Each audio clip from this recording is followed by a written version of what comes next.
Welcome, restless spirits, to a place where sleep is not a guarantee of peace. We are told that the real monsters hide in castles and ancient crypts, but the truth is far more chilling. The real monsters are in the booth at the drive-thru, in the aisle at the grocery store, behind the wheel of the bus you take every morning. They hide in the plainest sight, turning the mundane into a nightmare. Tonight, we explore 7 tales of ordinary lives interrupted by an inexplicable, targeted dread. These are not ghost stories, they are stories of the terror that walks beside you, the threat that learns your routine, the fear that follows you home. So I ask you, have you ever had an encounter you couldn't explain? A moment where a stranger's gaze lingered too long, or their words held a chilling hidden meaning? Share your own brief encounters in the comments below. If these stories resonate with the unease that lurks at the edge of our modern world, please leave a like and be sure to subscribe and ring the bell so you never miss a descent into the dark. Finally, let me know what kind of terror you wish to explore next. Now, turn down the light. Let's begin. The Midnight Order. Las Vegas never sleeps, which is perfect for someone like me who works casino security and gets off shift at weird hours. My job requires me to be alert and observant all night, watching for cheaters, pickpockets, and drunk tourists who might cause trouble by the time my shift ends. At 11:00 p.m., I'm usually exhausted and just want to grab some food and go home to my apartment. Fast food is about the only option at late in a And I've gotten into the habit of hitting the drive-thru at the McDonald's on Flamingo Road because it's on my way home and they're usually quick. I've been working casino security for about 2 years now. Ever since I moved to Vegas from Ohio, the job pays well enough to cover my rent and bills, and I actually enjoy the work most of the time. There's something satisfying about maintaining order in a chaotic environment, and I've gotten good at reading people and spotting trouble before it escalates. The overnight security team is like a small family. We look out for each other and work well together to keep everyone safe. That Wednesday night in October had been busier than usual at the casino.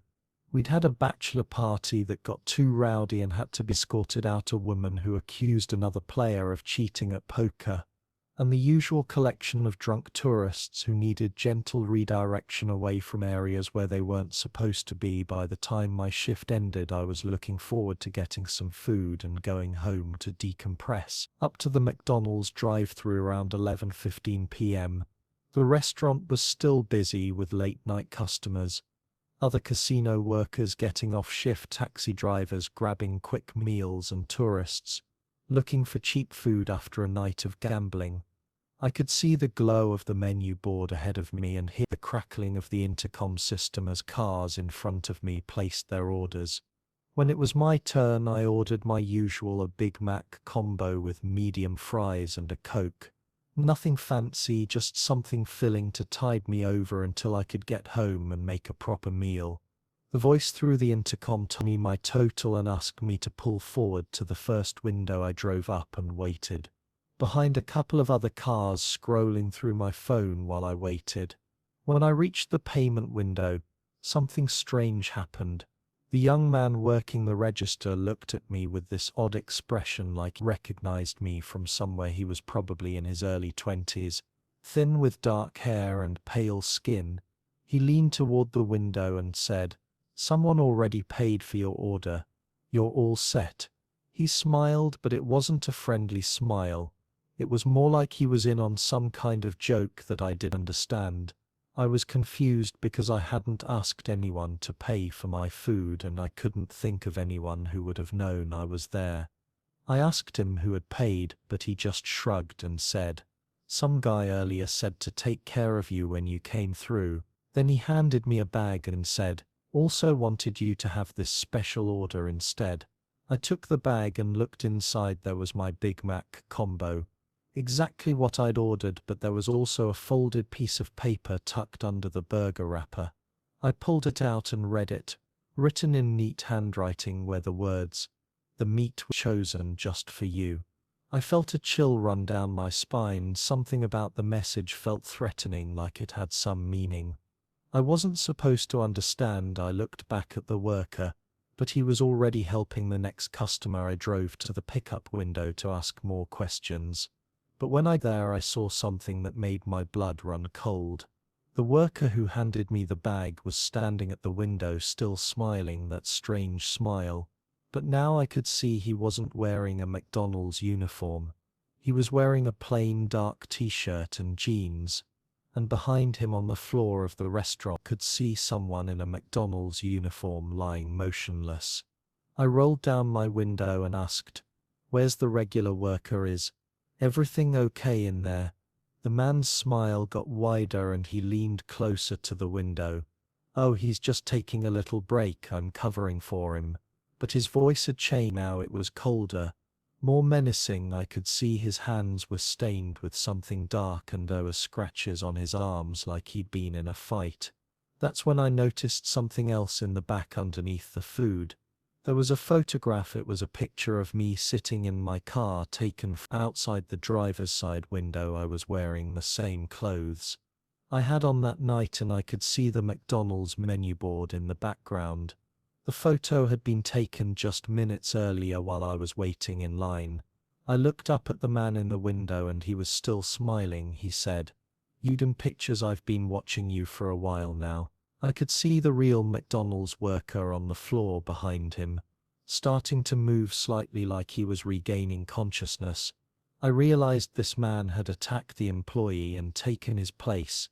Just to get to me, I threw the bag back through the window and floored the accelerator tires squealing as I sped out of the parking lot. In my rearview mirror, I could see the man standing in the window waving at me like we were old friends.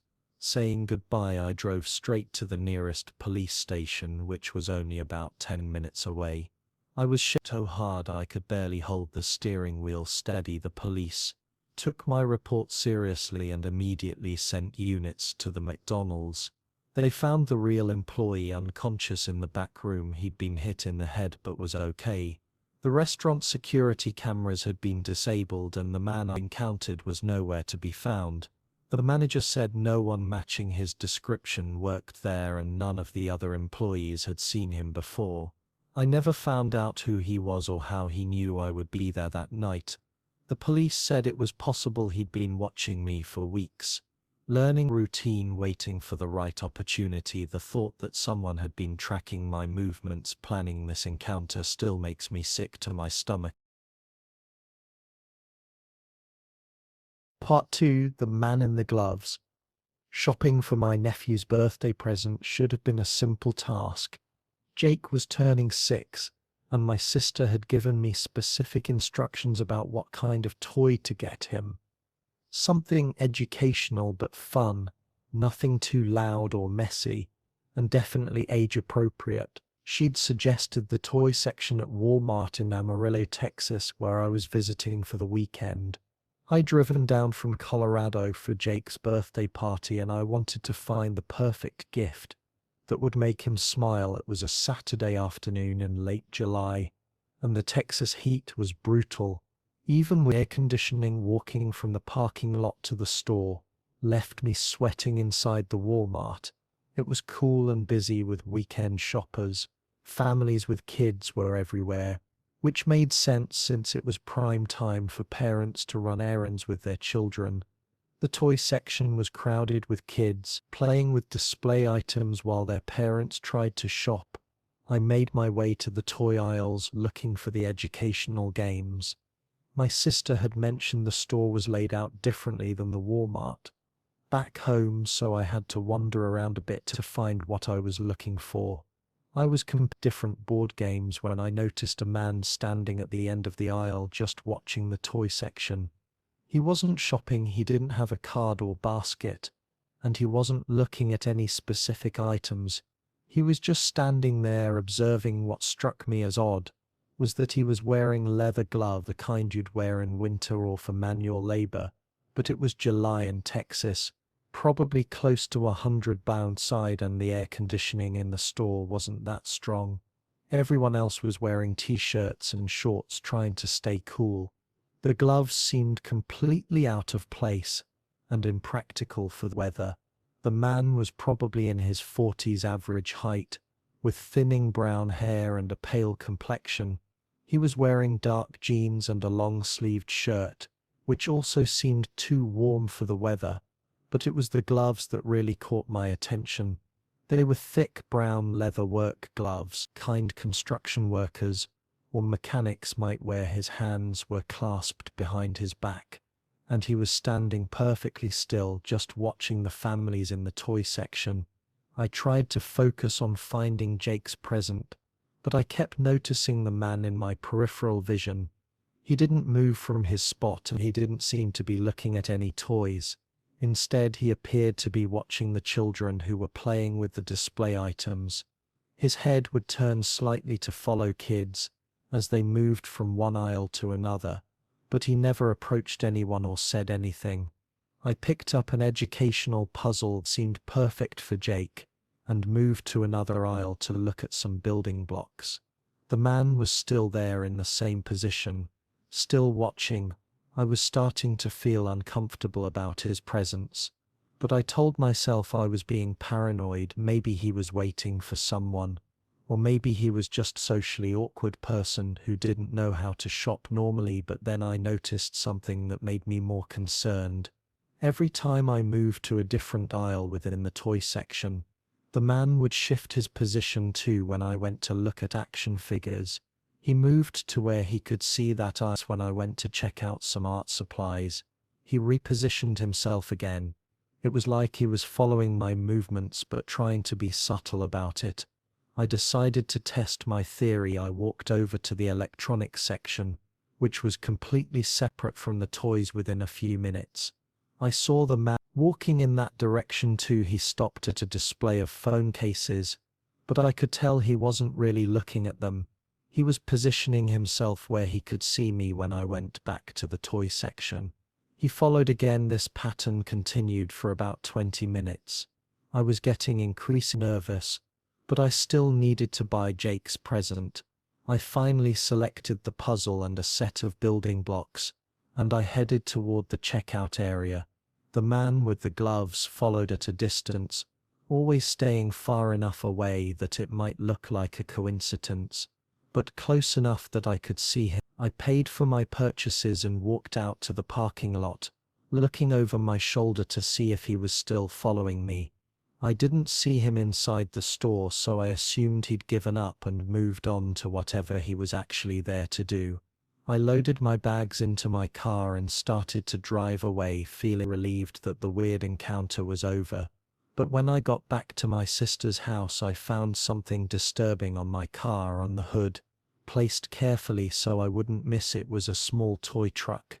It looked like something from the Walmart toy section, but it had been modified in a horrifying way. Someone had glued a small kitchen knife to the bottom of the truck, with the blade pointing up. The knife was sharp and looked like it could cause serious injury. Attached to the toy with a rubber band was a folded piece of paper written in block letters, with the words, "This is what bad children get." I felt sick reading it. The message was clearly threatening, and the modified toy was obviously meant to be some kind of warning or intimidation. I called the police immediately, but they said there was not much they could do since I hadn't actually seen the man place the item on my car. They took the toy as evidence and filed a report, but they explained that without witnesses or security camera footage, it would be difficult to identify the person responsible. They suggested that maybe it was just a random prank or someone with mental health issues, but I knew it wasn't random.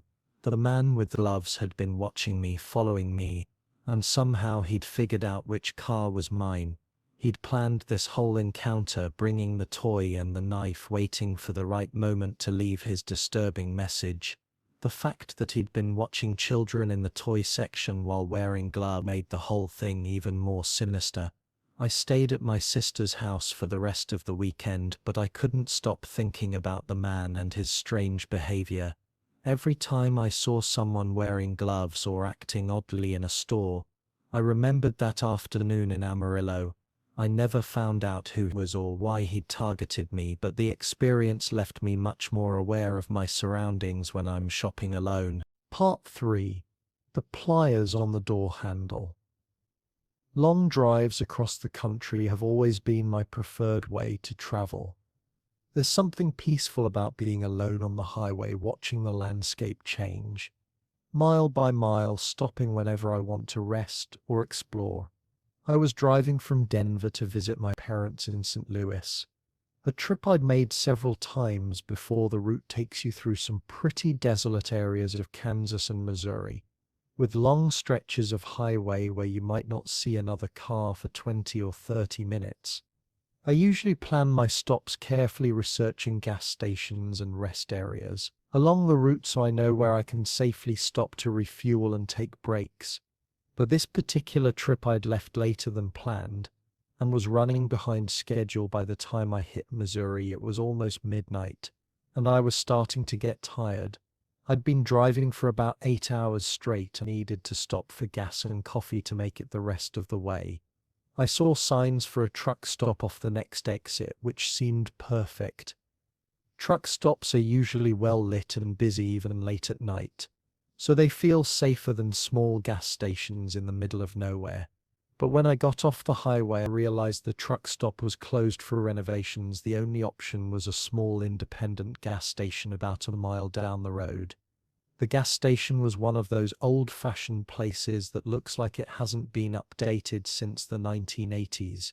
It had 2 pumps under a flickering fluorescent light, a small convenience store attached. There was only one other car there, parked near the store, and the whole place had that eerie, isolated feeling that small businesses get late at night in rural areas.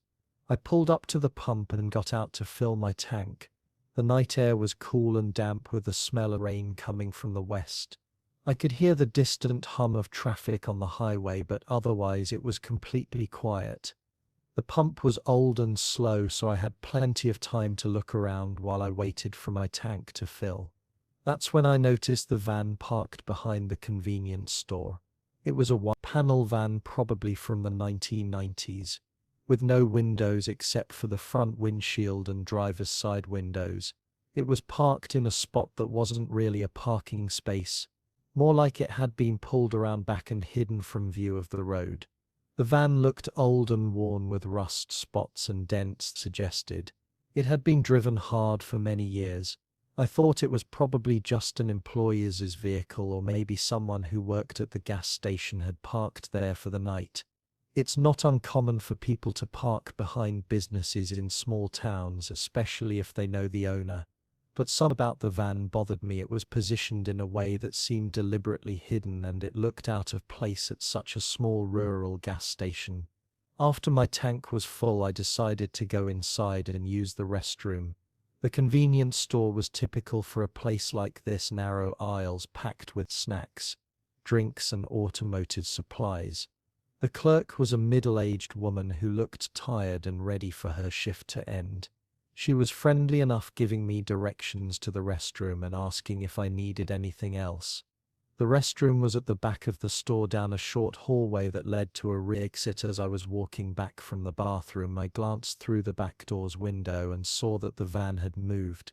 It was now parked much closer to my car, maybe 20 feet away. I could see it clearly through the glass, and it looked like someone was sitting in the driver's seat. I felt a chill run down my spine. There was no reason for the van to have moved closer to my car, and there was definitely no reason for someone to be sitting in it at this hour. I walked back to the front of the store and looked outside to get a better view of the situation. From the front window, I could see my car at the pump, and I could see the van positioned behind it. As I watched, I saw something that made my heart start racing. There was something on the handle of my car door, something that hadn't been there when I'd gone inside. I told the clerk I'd forgotten something in my car and walked outside to get a better look at the situation. Hanging from my door handle was a pair of needle-nose pliers, the kind used for electrical work or mechanical repairs. The pliers were old and dirty, with dark stains on the metal that looked like they might be rust or something worse. But what really disturbed me was what was caught in the teeth of the pliers. Several strands of long dark hair. The hair looked like it had been pulled out by force, and it was tangled in the metal in a way that suggested it had been there for a while. I backed away from my car and went back inside the store. I asked the clerk about the van, trying to sound casual.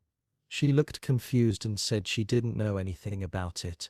She said it wasn't there when she'd started her shift at 10 p.m. and she didn't know who it belonged to. But then she added something that made me even more nervous. People park back there sometimes, usually after midnight. I don't ask questions. I realized I was in a potentially dangerous situation. Someone in that van had approached my car while I was inside, and they'd left what appeared to be a weapon on my door handle. The hair caught in the pliers suggested this wasn't the first time this person had used for something violent. I needed to get out of there, but I also needed to get to my car safely. I asked the clerk to call the police, but she said the nearest station was 30 minutes away, and it would take at least 45 minutes for someone to respond. She offered to let me wait inside the store, but I knew I couldn't stay there all night. I had to make a decision about how to handle the situation. I decided to make a run for it. I asked the clerk to watch through the window and call 911. If she saw anything happen, then I walked quickly to my car, grabbed the pliers with a napkin so I wouldn't leave fingerprints, and threw them into the trash can by the pump. I got in my car, locked the doors, and drove away as fast as I could. In my rear view mirror, I could see the van starting to move as I pulled onto the highway. It followed me for about 5 miles before disappearing into the darkness. Straight to the next town and found a police station where I reported the incident. The officers said they'd send someone to check on the gas station, but they warned me that this kind of thing happens sometimes on isolated highways.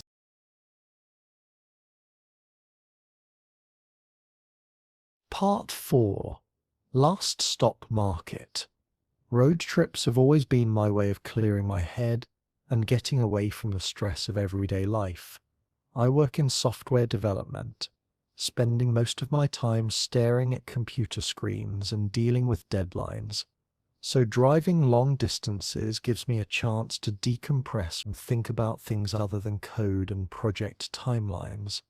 I was driving from Portland to visit my college roommate in Denver, a trip that takes you through some beautiful but sparsely populated areas of the Pacific Northwest and Rocky Mountains. The drive had been going smoothly until I hit a section of highway in western Nebraska, where construction had slowed traffic to a crawl.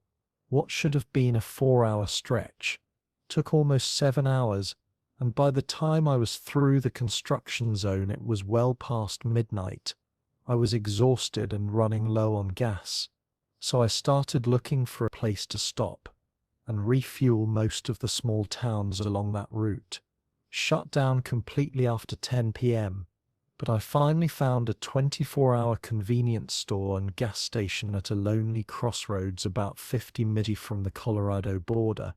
The place was called Last Stop Market, which seemed appropriate given its location in the middle of nowhere.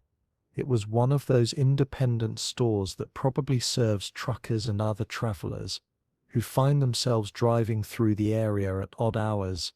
The gas station was well lit and looked clean and safe, so I pulled up to one of the pumps. There were no other customers around, which wasn't surprising. Given the late hour and remote location, I filled up my tank and went inside to pay for the gas and grab a coffee for the final stretch of my drive. I was looking forward to reaching Denver and getting some real sleep.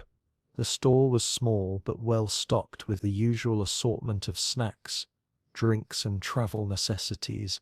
The clerk behind the counter was probably in his 30s with short brown hair and a thin build. He looked like he'd been working the night shift for a while. He had that tired, slightly glazed look that comes from staying awake when your body wants to be sleeping. I picked up a large coffee and a candy bar, then walked to the counter to pay. The clerk rang up my purchases and asked if I wanted anything else. I said no, just the gas and the items I'd selected. That's when he asked me something that seemed odd but not necessarily suspicious. "How many people you got in the car with you tonight?" I thought it was a strange question, but I figured maybe he was just making conversation or perhaps he was concerned about safety. A lone traveler in the middle of the night might be more vulnerable than a group. I told him I was traveling alone, me on a road trip to visit a friend. He nodded and smiled, but there was something about his expression that made me uncomfortable. "Ah, even better," he said, still smiling. "Traveling alone is the best way to really see the country. No one to slow you down or complain about your music choices." Laughed, but it sounded forced. I paid for my purchases and said thanks, eager to get back on the road and put some distance between myself and this strange interaction. As I was walking back to my car, I couldn't shake the feeling that something was off about that conversation. Why would he say even better when I told him I was alone late at night? That seemed like an odd response to someone traveling by themselves late at night in a remote area.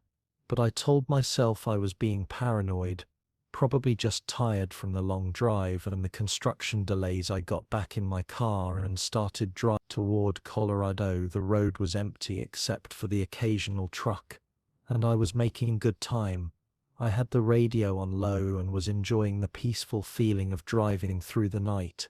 The coffee was helping me stay alert, and I was feeling more optimistic about reaching Denver within the next few hours. About 30 minutes later, I decided to adjust my seat position and reached back to move some items on my back seat.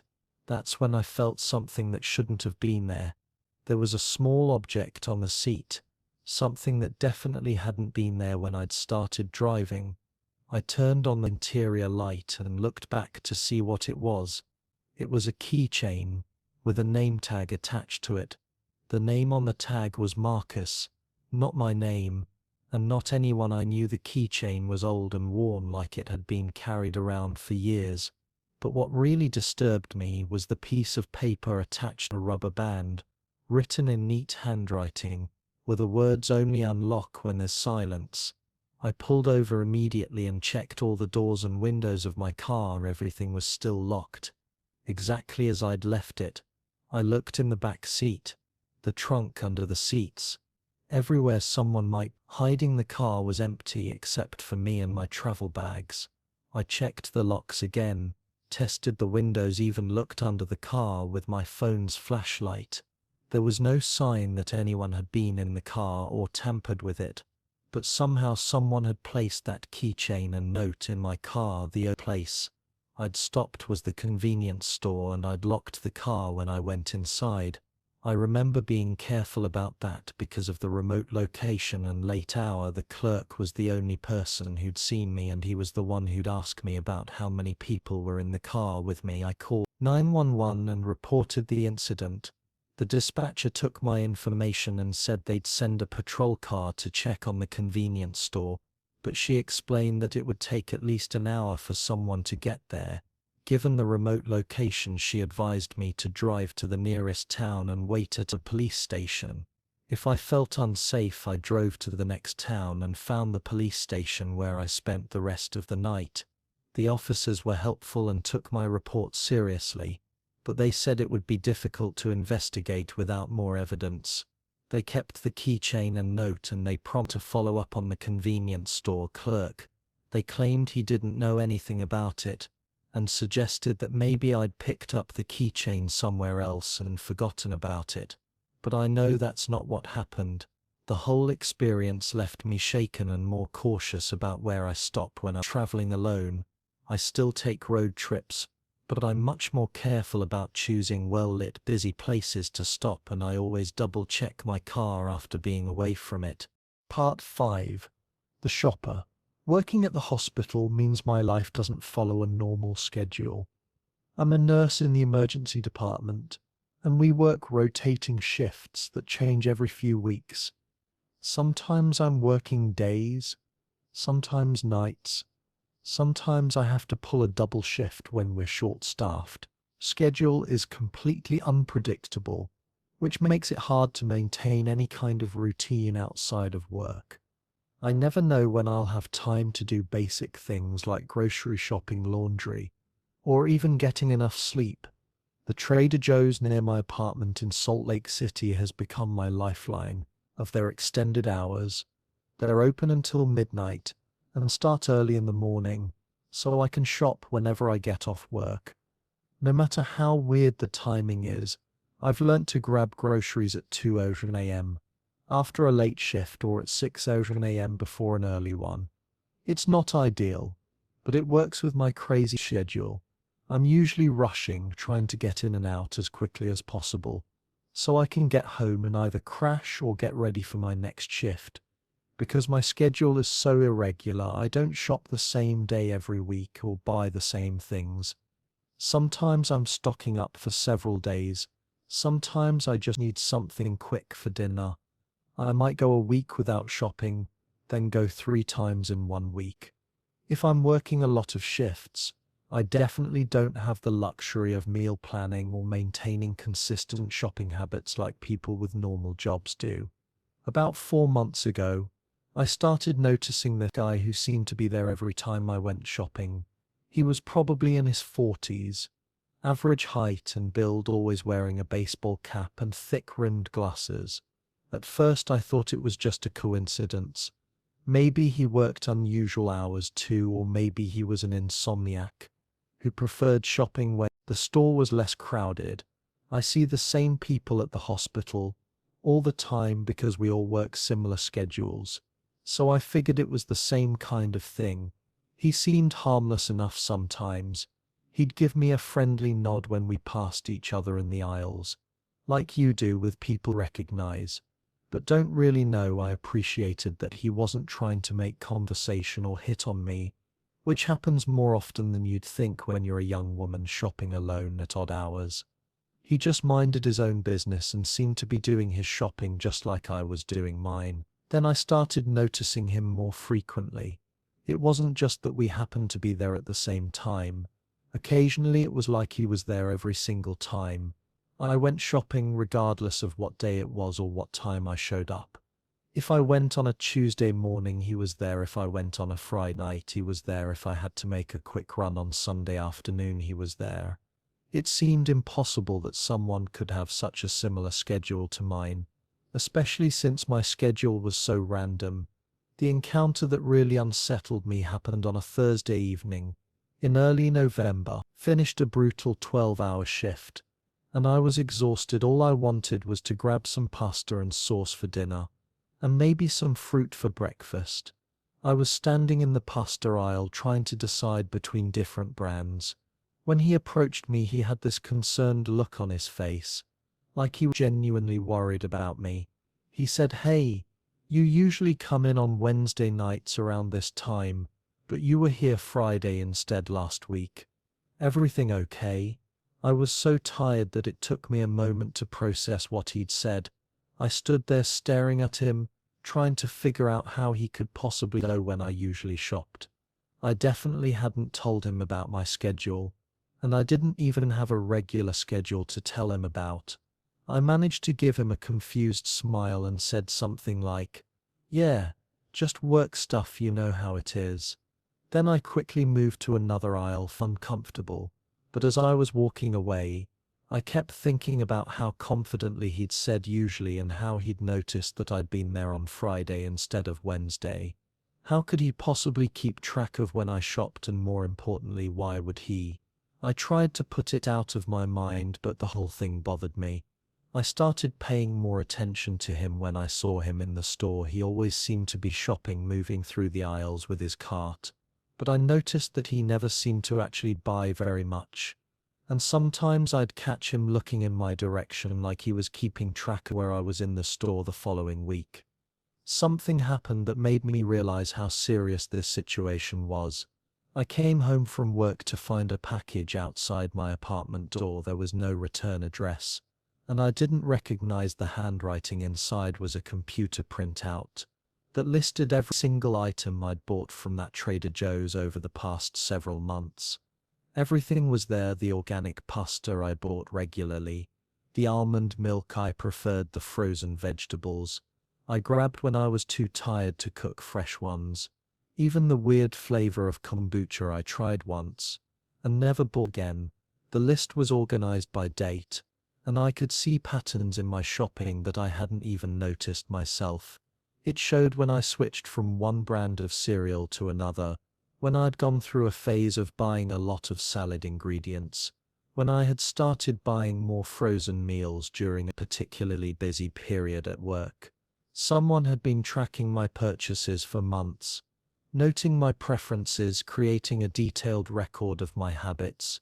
At the bottom of the list, written in blue ink, was a note: "I miss seeing you buy the apple cinnamon granola. It was your favorite for a while." I felt sick. Reading it, I had bought that granola regularly for about a month in the summer before switching to a different brand. Someone had been watching me so closely to notice not just what I bought, but what I stopped buying. I called the store manager the next day and explained what had happened. He was concerned but said they don't give out customer information to anyone, and their security cameras only keep footage for a few weeks. He promised to alert the night shift employees to watch for anyone behaving strangely, but there wasn't much else he could do. He suggested I shop at different times, try a different store if I felt unsafe. I started driving to a different grocery store across town. Even though it was less convenient and the prices were higher, I changed my shopping habits completely, trying to be unpredictable about when and where I went. But the whole experience left me feeling paranoid and watched. I still wonder if he figured out where I shop now.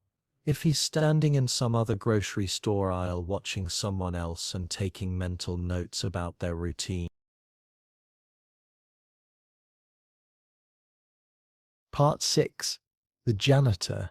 Teaching has always been my passion, but working at a community college requires a different kind of dedication than most people realize. I teach English composition and literature to adult students who are trying to improve their lives, get their GEDs, or earn credits to transfer to four-year universities. Many of my students work full-time jobs during the day, so I teach evening classes that start at 6 p.m. and run until 9:00 p.m. It's not the most convenient schedule, but I love working with these students who are so motivated to learn despite all the obstacles they face. Community College in Wichita, where I work, is a sprawling older building that feels pretty empty by the time my classes end. Most of the day, staff have gone home and there are only a few other evening instructors like me still around after my classes finish at 9 p.m. I usually stay until 10:30 to grade papers, prepare lesson plans, and respond to student emails. I've always been someone who needs quiet time to get my work done properly, and those late evening hours in my empty classroom are perfect for focusing on my students' needs. I've been teaching there for about 3 years now. I've gotten comfortable with the routine. The building has good security with keycard access and regular security patrols. I've never felt unsafe staying late, even though the hallways can feel a bit eerie when they're empty. The cleaning staff usually starts their work around 9:30 p.m., and I've got to know most of them over the years. They're all friendly people who take pride in keeping the building clean and safe for students and staff. Dave, the head janitor, has been working at the college for almost 15 years. He's probably in his early 50s, a big guy with graying hair and a beard. Always been pleasant when I see him in the hallways.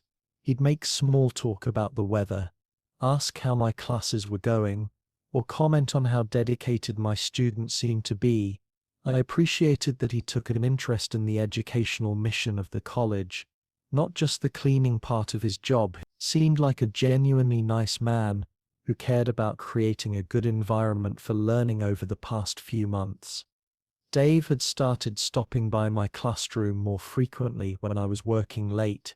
He'd poke his head in to say hello, ask if I needed anything, or just chat for a few minutes about his day. I didn't mind the company, and it seemed like he was just being friendly sometimes. He'd mention that he admired my dedication to staying late to help students, or he'd ask about specific students he'd seen in my classes. I thought it was nice that he paid attention to what was happening in the academic side of the building. But then his comments started becoming more personal. He'd make observations about my habits, like how I always stayed until the same time each night, or how I always graded papers in the same order. He'd mentioned that he'd noticed I'd been staying even later than usual, that I looked tired and maybe I should go home earlier. These comments made me slightly uncomfortable, but I told myself he was just being caring in his own way. The incident that changed everything happened on a Thursday night in late October. I'd been working late as usual and around 9 decided to take a break and use the restroom down the hall. The women's restroom is at the end of a long corridor, and it's always well lit and clean, but when I walked in that night I immediately noticed something written on the mirror. Above the sink, someone had used what looked like toothpaste take rate. "You stay too late," in neat, careful letters across the mirror. The message was clearly meant for me. I was the only person who regularly stayed that late, and the cleaning staff would have cleaned the mirrors. Since the day classes ended, my first thought was maybe it was a student playing a prank. But something about the message felt more serious than that. It felt personal and vaguely threatening. I cleaned off the message with paper towels, but I felt unsettled for the rest of the evening. When I saw Dave about an hour later as I was packing up to leave, I mentioned the incident to him. Casually I asked if he'd noticed any students acting up in the bathrooms or if there had been any problems with vandalism. He laughed and said he hadn't noticed anything unusual, but I noticed something strange about his reaction. His smile seemed forced and his eyes had this look that I couldn't quite identify. It wasn't the warm, friendly expression I was used to seeing from him. The next night I decided to try an experiment. I was curious about who might be entering my classroom. After I left, so I set my phone to record audio and hid it in my desk drawer before going home. I felt a bit silly doing it, but I wanted to know if someone was coming into my space. When I wasn't there the next morning, I listened to the recording, and most of it was just silence, and the distant sounds of vacuum cleaners and other cleaning equipment. But around 11:30 p.m. I heard footsteps in my classroom. They were slow and deliberate, like someone was walking around and looking at things. Then I heard a man's voice speaking quietly, but clearly, "I want to see how you breathe when you get scared." The voice was familiar, and after listening to it several times I realized it was Dave. I felt like I couldn't catch my breath. The man I'd trusted, who I thought was just being friendly, had been coming into my classroom after I left and saying disturbing things. I reported the incident immediately to campus security.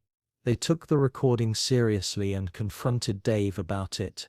He denied saying anything like that, claimed the recording must have picked up audio from someone's TV or radio in a nearby building. He suggested that maybe I'd misunderstood something he'd said during normal conversation without video evidence or witnesses. There wasn't enough proof to fire him, but the administration decided to move him to day shift, cleaning in a different building. I requested a classroom change, and now I never stay past 9 p.m. I've had to adjust my whole routine and find other times to get my grading done. The incident has affected my sense of safety at work, and I'm much more aware of who's around me when I'm alone in the building.